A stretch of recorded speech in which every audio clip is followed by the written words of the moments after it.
another episode of Wings Weekly, brought to you by Qdoba.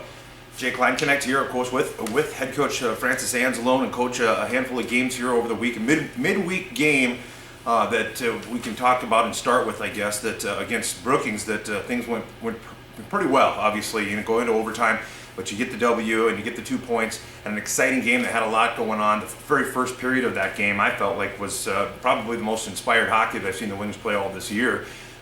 Just a lot of good things happening. You guys were able to dictate the tempo and so on. In the second, Brookings comes back a little bit and made some adjustments and so on. Made it a very tight, very close game that, like I mentioned, went into overtime. And Jackson Grolin with a beautiful wrist shot from the right side that ended up, again, giving the victory to the Wings. What were your overall thoughts on that game, both positive and negative? Well, I think you just nailed it. I thought our first period was the best first period we've played all year. I thought we dictated the pace of the play. We won the opening draw. We got the first shot on goal. We scored very, very early in the period, which I thought was big for confidence and big for momentum. Tucker DeYoung did a great job chipping the puck down, chasing it, and just putting it on the net, and good things happen when you put the puck on the net. I thought in the second period, they got going a little bit. The bus legs started to come out. They got some fuel. And then we started to play a little bit like them, which was semi-frustrating. I would say the second period was advantage Brookings. And then the third period was very close, very tight. There was a little bit more traffic. There wasn't as much open ice. There wasn't as much room to roam. And I'm really happy for the guys that we were able to find a way to win in overtime. We needed to get that 3-on-3 monkey off of our back. Carter Rue made a great play to Jackson Gralum. Jackson Gralum just shot the puck hard like he wanted to score and buried it. Peter Tomei made some key saves along the way. So all in all, a good team win. I was proud that we found a way on Wednesday in front of a smaller crowd, but a very, very loyal, loud crowd on Wednesday night. It was a good game for us. Well, in reference to the crowd, it's hard midweek on a Wednesday night when a lot of people have church activities going on, and the people with the young kids need to get them to bed and ready for school and stuff. So it is hard, but I think there was roughly 800 people. But as you've said, it didn't sound like it. I mean, it sounded like a full house, and the people that were here were definitely cheering to the most they were able. You talked a little about the shot that Tucker DeYoung had from the corner. I mean, it literally parallel along with the goal line and went in off the leg of Kumichael. Puck luck, that, and I know that when Johnny Walker did it to us, it was something that Coach Gratton thought that it's something that some guys will practice. That if there's a little space there, they'll try to bank it in off the goaltender's body or pads or whatever. And whether Tucker intended to do that or not, really, it's a very difficult shot, one way or the other. If you're intending to do it, and even if you're trying to just get lucky and have good things happen, it's the odds are against it. So you talked a little bit before Friday's game about that puck luck and about how an example there and a handful of other times where bounces were going the right way. It really does. Well, I'm not going to say it doesn't have a whole lot to do with the outcome necessarily, but it kind of changes the feel of the game, doesn't it? Oh, you bet. I mean, and let's be honest here, we haven't, and I don't think this is taking a losing mentality. I think this is just fact. We haven't had a ton of puck luck in our games. We haven't had a ton of puck luck at home. Mikael Hakkarainen for them with 3 minutes left in a 3-3 game hits the post with a beautiful shot. That's puck luck. Tucker's goal is a degree of puck luck, but it's early in the game. They just got off the bus, and I liked how Tucker tried to catch the goalie, Kumichael, to see if he was awake. And maybe Kumichael was awake. I'm not saying he wasn't, but Tucker got a goal from a weird angle. And it puts the opponent on their heels, and it puts the home team on their toes. We know that feeling, like you mentioned with the Walker goal in Minot, of being on our heels. It's not fun when you have to play from behind on the road early in the game. It's great when you play ahead at home early in the game. What I liked about Tuck's goal is what happened before, Jay. He was 1-on-2 with the back checker. He didn't have a play. He just chipped it, and he chased it down by going to the inside. His two line mates changed. Fresh line mates came on, and Tucker stayed heavy, put it on the net, and got rewarded. Good for him, good for us. It's great when you play with the lead, especially at home. Absolutely. Well, a big win, as we mentioned, on Wednesday night, and then, of course, you turn around and have the day off Thursday, but then, or not off, no games anyway on Thursday, but then Friday, the Bismarck Bobcats come to town, And kind of a strange game there too, where the first period had an entirely different feel than the second and the third. Each period is just like a totally different game, at least from my perspective. The first period I felt like both teams kind of feeling each other out, a lot of play in the neutral zone, some turnovers and so on. Then in the second, there were a lot of heavy hits. The guys were bringing the body and finishing checks. And then in the third, Bismarck seemed to kind of get a little bit of a momentum boost, I guess, and kind of played. After getting another goal, I guess in the second, then in the third, they were able to stretch it out a little bit. But again, a different team, different field, different everything. What do you take away from Friday's game? Well, I'll tell you what. After watching the tape, I think we did lots and lots of good things. It was the most disciplined, structured game I've seen us play in our own end. We just recognized there were moments where they were going to have the puck. I don't feel that we sat back. I just felt like they had the puck, we didn't. We tried to make the most of it in the first period. We played really stingy and really hard. And then with about 7 minutes left of the first, we had an odd man rush, a 2-on-1 that we didn't score on, and then we controlled about the next 3 to 4 minutes of play. We had some good looks down low. They go up 1-0 on a tip-in goal in the second period. The puck actually it wasn't tipped. I thought it was tipped on the bench after watching it. I believe it was Tyron unassisted, if I'm not mistaken. It was. I don't think it was redirected. It was through a partial moving screen. That put them up 1-0. And then what I really like is we threw some of our biggest hits down 1-0. Yep. And that's a great sign. I didn't feel like we sat back. I didn't feel like we got discouraged. We giddy-upped and went, so to speak. And you're right, watching it on tape, there were some really hard, heavy hits, and that's the way we need to play at home. And they were hits from guys that need to bring that. That's their game, and they thrive on it. I thought we were better in the second than maybe I gave us credit for from the bench after watching the tape. I thought in the third, it was very 50-50. And then we took an undisciplined penalty after we made 2 bad puck decisions. And the puck had eyes on their power play goal to put them up 2-0. And then we had the next 4 scoring chances, including 2 on the power play. The power play wasn't good enough in the game, and we needed to get to 2-1 to really bring the building alive. And then they scored a 45-foot snapshot, wrist shot that just, it can't go in the net. And then after that, I have to give Bismarck credit. They really played hard to make sure there would be no close calls the rest of the way. So listen, you're not going to win a game if you don't score a goal. But there were some good things, especially away from the puck. I thought it was a game filled with lots and lots of good things. The prevailing emotion again is disappointment that we don't score goals, but we're trying to address that this week. We've made a couple tweaks to our rush offense game. We hope it's going to help not only Friday against Brookings, but Saturday against Minot. Okay. Well, Coach, you mentioned the Tyron shot, a moving screen indeed, because I didn't think there was a chance that was getting through. It didn't look like there was a lane, but somehow or another it found its way in, and it was indeed unassisted. Tough one there, but there were a handful of things from those games that you touched on, and the heavy hitting, for example, in the second.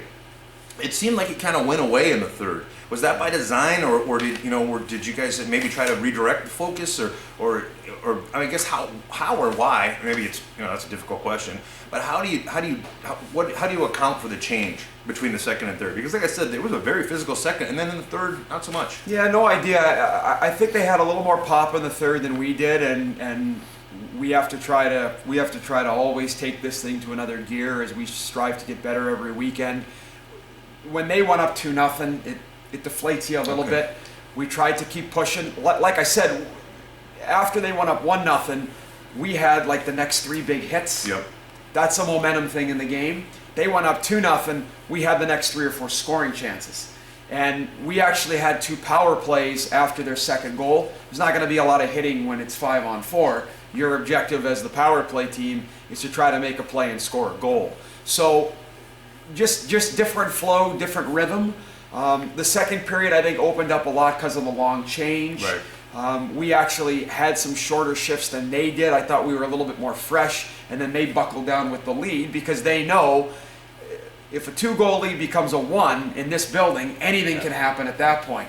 So when they got that goofy third goal, they really buckled down. Sure. Okay, well, that's a bit of a recap from the game from Wednesday and Friday, which was, again, Brookings and Bismarck. We've got 2 games coming up this weekend. We're going to talk about them and a transaction for the Wings coming up right after this. Let's make a taco. No, seriously. Start with a tortilla, soft tortilla. Warm it, kiss it. Don't kiss it. Chicken? How about tequila lime chicken? Now we're cooking. Slice this, peel that, snip those. Salsa? Verde. Cheese? Cotija. Oh, forgot to mention. Guac. That's better. See, anyone can make a taco, but we're not anyone. We're Qdoba, and these are knockout tacos. Qdoba Mexican Eats. Choose flavor. Big thanks to Qdoba for sponsoring Wings Weekly. We're back at it here. Coach Anzalone. We have the Brookings Blizzard coming in Friday, and then on Saturday night, the Minot Minotauros in town. And both of these two teams, I'm actually kind of excited about this weekend because it seems like every time that the Wings have been able to win a game, or there's been a lot of excitement and a lot of really fun, exciting games. It seems like it's always between these two teams this year so far. So I'm excited for this weekend. Anything that in particular that you've been looking at during practice and so on? I know you mentioned a little bit of a change perhaps on the odd man rushes or on the rush. Anything else that you're doing to kind of prepare for these two teams? Well, we've had success against Brookings. We've had some success against Minot. What I'm excited about this weekend is kind of like what you said. On Friday night we play Brookings. I believe we play opposite styles when it's going well. And then I think there's a lot of similarities to us and Minot. So Friday's got the potential to be a classic Aberdeen Brookings game. They're real good off the rush. We want to be real good off the rush too, but we want to take care of it. We want to possess it. We want to be good down low. We want to muck and grind in the offensive zone when we have to. And then Saturday night's got the potential, it could become just an all-out hockey street fight, just in terms of two teams going after each other that play a layered game and take pride on building their game from the net on out. So hopefully this weekend has tons and tons of interesting elements where we're spending a lot of time early in the week. We practiced Sunday, we practiced Monday, just trying to generate more off the rush. We've made a structural tweak when we enter the zone to a look that we want to have away from the puck. We're trying to just do a really good job shooting smart off the goalie. And if we can't bury it with the initial shot, let's create some rebounds. Let's get to the net, two hands on the stick. Let's arrive on time and try to manufacture and just make noise around the net. Yeah. We had a lot of guys, again, just miss the net this weekend under duress. And against a team like Brookings that's so quick off the rush, you miss the net, it breaks them out. Right. And against Bismarck, it also breaks them out, but it creates more puck battles, and they're pretty good in those battles. So we got to hit the net more, keep it simple, shoot it smart, pass off the pad at times, let's get traffic there. And that's kind of in a nutshell what we're working on this week primarily, and a little bit of insight into the tweaks that we've made off the rush going into the weekend. All right. Well, folks, make sure you come on out 7:15 here at the Odeon on both Friday and Saturday, Brookings, and then on Saturday night, the Minot Minotauros. And more information is available at AberdeenWings.com. Coach, one of the most recent transactions that actually I got a chance to see him play a little bit on Friday night, and we didn't really talk much about him. I kind of mentioned it in the broadcast, but Kyle Seamers, a defenseman, comes in not a defenseman. He is a defenseman. Yeah. Okay. Right shot D. Yep. Right shot D. And he comes in and gets some minutes on Friday night. And what can you tell us about Kyle? Well, to your point, maybe kind of thinking he's a forward. What I like about him is he's up in the play a lot. Yeah. He's got a gear where he wants to jump up in the play and be involved offensively. Kyle's a player that we tendered last year. He played with the Chicago Fury midget team. And we knew he was a pretty good player. He actually led the entire Tier 1 Elite Midget League in scoring for defensemen, and was 7th overall in points, D and forwards, in the Tier 1 League. So he's got some offense to him. Des Moines in the USHL drafted him fairly early in this past spring's USHL draft. He started the season in Des Moines, and we were really happy. We got a call about 7 days ago, that he would be coming to us. We built a good relationship with Kyle last season into the summer. He came to our main camp in July, even though we knew he was probably going to start in Des Moines. He's a strong kid. He's a good skater. He's got a good hard shot. And again, he likes to get up in the play. He really matured his defensive game a lot in Des Moines, and he really wants to help this team be successful. He's happy to be here. We're happy to have him here. And he's just another really, really good piece. You can never have enough defensemen that are strong, that move the puck, that hit hard and want to get up in the play. We really believe he does all of the above. We're looking forward to helping him, and we're looking forward to watch him help us. Absolutely. Well, like you said, when we've talked about before about the balance of, you end up, you almost don't want to draw too much attention with the good players because they end up going down the road to USHL or whatever else. Of course, that being said, the object is to help these young men, continue on with their careers and so on. But it's a trick to be successful and still make sure that you're advancing these young men's career and so on, because you have so many interchanging and moving pieces all the time. That's a challenge in its own right, I'm sure. Well, that's pretty much going to wrap it up for Wings Weekly for this week, and we'll be off actually the next week, and coming up with the holiday season, of course. And Coach, I want to share my appreciation for you and your busy schedule coming up and talking with us each week and letting us know what's going on behind the scenes with the Wings. We sure appreciate it. Well, thank you very much, Jay, and I just want to take a moment and wish everyone a very, very safe and happy holiday and a great new year, and we'll look forward to seeing everybody. Our next show, it'll be 2016. We'll be into a new year. So happy holidays to everyone, and thanks for watching, and thanks for all the great support. Merry Christmas and Happy New Year from all of us here at Wings Weekly.